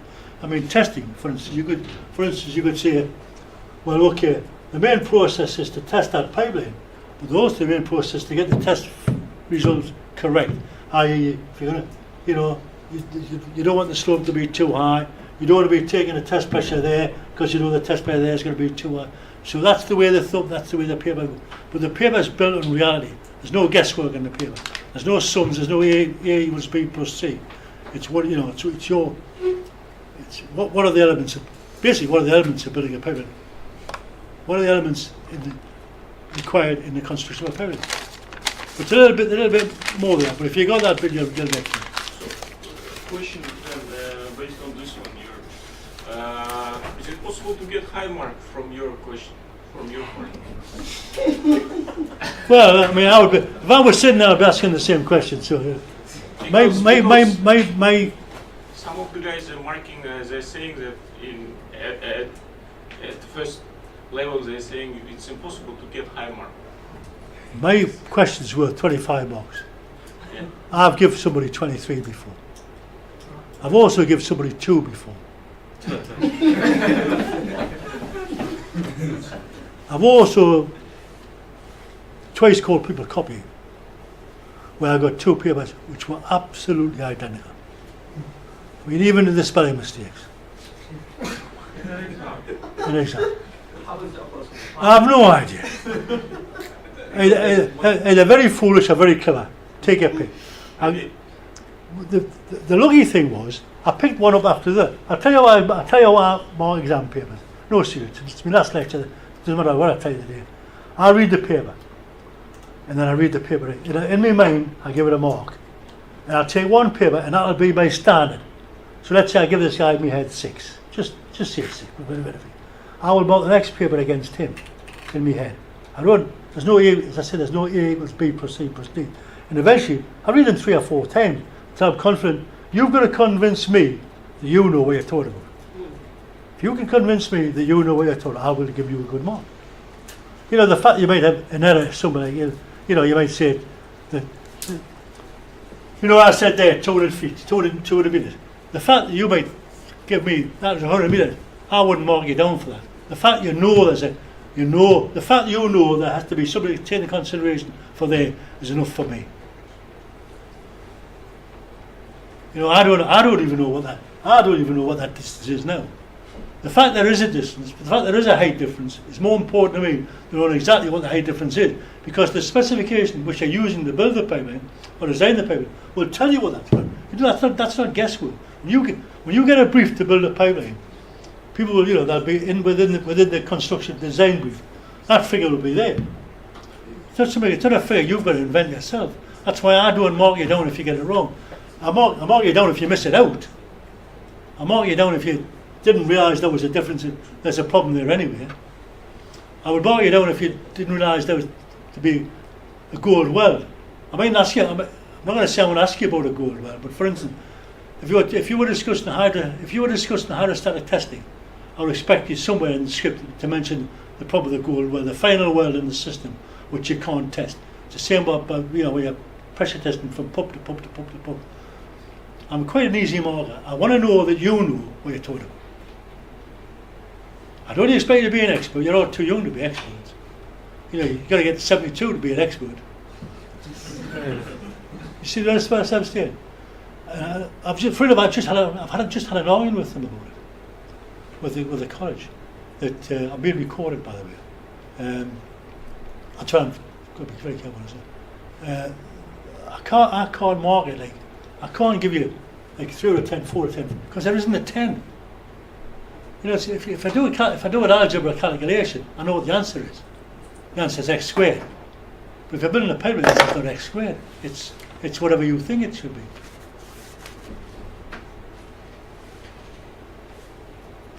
You're going to convince me that you know what you're going to do. Because if you do it, you're going to kill somebody with that. You know? And I've never killed anybody that I'm aware of. Excuse me, can you show me please what exactly do you need to tell?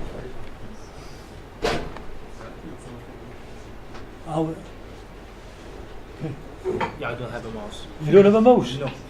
This one, yeah? See lecture 6.1? This one. No, next one up. It's here. Copy that. So, what else? TG1, okay? TD1, additional one. Okay. Yeah. And the letter goes with the two above. This one, yeah? Yeah. And that one.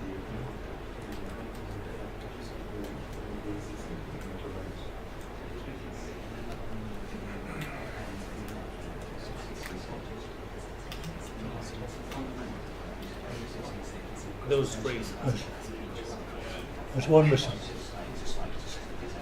Maybe this one, construction Yeah, presentation. that's it, yeah. Shall I? Well, you've done it. Could you show me that one? Once you've got it done. Yeah. Oh, just okay. Just okay. That's the two lectures there. Let me see that too. Come back out. Come back out. Come back out. Let me just see it. Yeah. Just do that one. No, Shall I open it for you? This one. no there's something. There's one missing. One missing. Yeah. Maybe this one? Presentation. Pipeline construction presentation.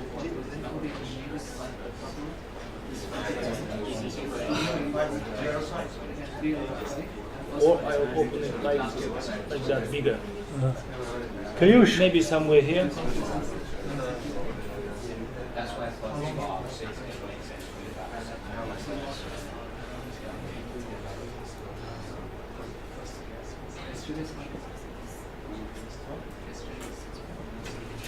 There's everyone missing. I'm not sure. Maybe you didn't put it here. Well, still on there. Yeah. Do you know how to use this? Yeah. Could you take it over there? You put it into there? And what I want is I want a lecture will come. I want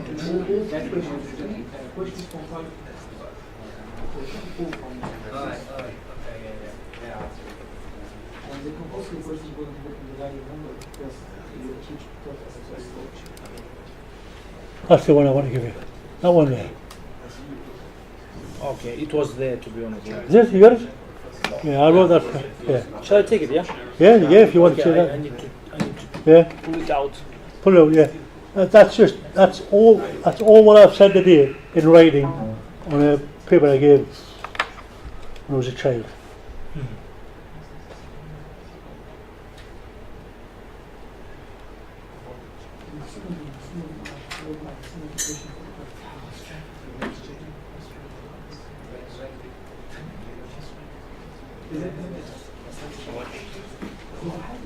That's it, the word on it. That's Just it. just to double check. Any questions before you go? This one, yeah. Yeah? Yeah. This guy's got them all. He's got there are five files on here, which he's now got on there.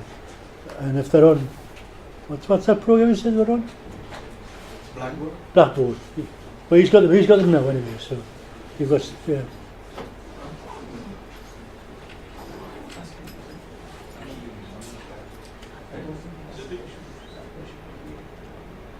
All done? I have a question. Will your exam question definitely be on the paper, or is it Yes. just, because we can't find it in the last paper, that's all. I don't know if it's Yeah, maybe they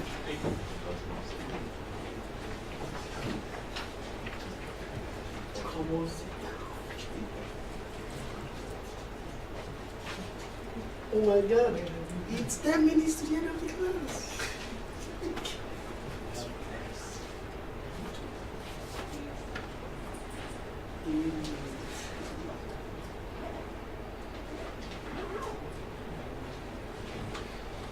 You're a pipeline engineer, enough to design an uncontrolled pipeline route, is that?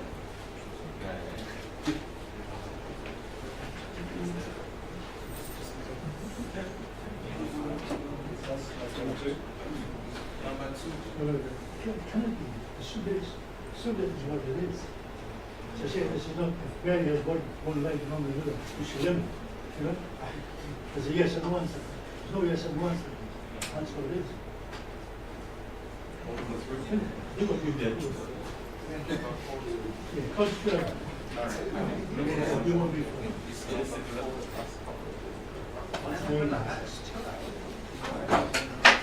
so maximum we can get 23.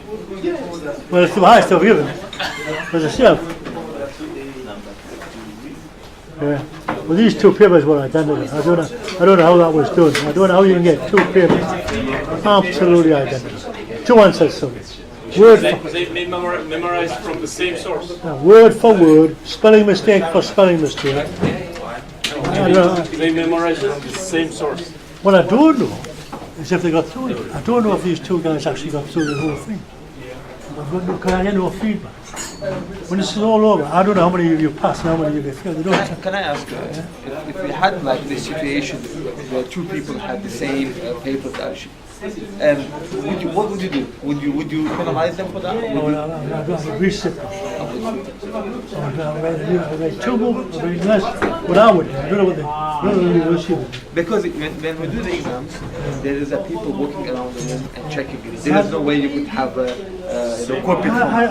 I've got no idea. But the funny thing was, you know, I get 23 exam copies tomorrow. And it was one after that. I got that one, I read that one. And it was the one straight next to it. No, the chance of that happening 100,000 anyway. Yeah, sure. But I just, and I went through the word, there was word, actually word for word. This management team here weren't there. Weren't here. This management team was here then. That's not saying they're responsible. Julia was the woman that girl who managed the pool. And Julia, I came in, I said, Julia, look at this. Why do I do that? Actually, there were the same situation before. When I was doing my chemical engineering class, I remember one of the lecturers was telling us she had the same case. Cheers. Even the spelling mistakes were I exactly. love the boots. Thank you very much. Of course. But as I say, word for word. But the giveaway was the spelling mistake. You know, you get two spelling mistakes in the same two bits of paper. I do not know if they got through the code. I don't know what the end result was. I don't know whether I passed that. I would have failed them. I would have come back to me and I would have actually made sure that I would have wrote another set of questions, and I would sat one guy there and one guy over there. Because you guys, if you get through this course, you guys are going to go there and you're going to put people at risk. Sure. Forget everything else, you're going to put people at risk. Your engineering is going to be putting people at risk. And if you get it wrong, you could kill people. And I know I make this very talk and speak because you know this anyway. This is just being cut off the top of it. But it's a dangerous business. You know, if you get it wrong, either the people who work on the sped or the public can get killed. Therefore, with two guys, word for word, copy example. I don't know who copied off who, but they must have both known. They must have both known for it to be so. You couldn't have just gone. You must have somehow they collaborated, and I think that was very clever. But I don't know how they did it. How they did it, yeah. But the guy I gave 2 marks for, the only thing he had accurate on the paper was his name. For the name you gave 2 marks. Yeah, so I give him 2 marks for that. Now again, I've got no feedback whether he actually passed or failed. Overall. They don't tell me. They'll say, they'll say 1 failed or 2 failed. They won't tell me who they are. I said, once you're out of here, you become a number to me. I don't mark you because you're Bill or Fred. I mark you because I get this number. Yeah, all you know the number, because that will be covered. Yeah. So I don't know how that number is. I don't know the name. I don't know the name behind the number. Yeah. But it's a good career. Served me well for all the years. And if I was you, I would go back to work more often. Well, where else can you get paid? Get out there in the sunshine on a sunny day. Get out of doors. You actually do something which is useful and worthwhile. And then when your pipes are built now, No, that's the problem. mostly you need to look after your pipelines, integrity jobs. My yearly budget, my yearly budget was 400 million. I mean, that's just Northern Gas here. That's just here. That's the Middlesbrough, Newcastle, as far south as York, probably, Carlisle. Yeah, the northeast, a lot of pipelines were built at the time. Yeah, but there's not being built now. Sure. My job doesn't exist any longer here. That was what my budget was. Now pipelines are quite old. You have to look after them. The existing ones. Well, they were only put in. It's a bit like North Sea Oil. I mean, North Sea Oil was only going to last for 25 years, when it was first discovered. Pipelines originally were only designed to last for 25 years. And it's still. Yeah, but what do? You don't build it that way. You reevaluate what you've already got. You retest or you send pigs down. You send intelligent pigs down and tell you the condition of the pipeline. And on what it finds is how you make a decision as to whether they keep running it or. You keep repairing and modifying it. Absolutely, yeah. What a good job. Can be busy. Thank you. Okay, no problem. Best of luck. Thank you. Yeah, Professor. I was working as a construction engineer in Qatar. All right, in the Middle East. Yeah, so my construction manager was personnel from Scotland. All right. Yeah, he was also working in pipelines. Yeah. You couldn't give me a name, could you? John. His name is John Wallace. No, I don't know him. Haven't said that. I do know. Yeah. Before I left British Gas, I was responsible for the construction. I'm going to pen here. if this is, I'm a terrible drawer, if this is the UK, Mm-hmm. that's Scotland, Yeah. and you got the Humber River here, Okay. and you got down here, you got Wales and all this. Mm-hmm. From the top of Scotland Okay. to the Humber, that was all mine.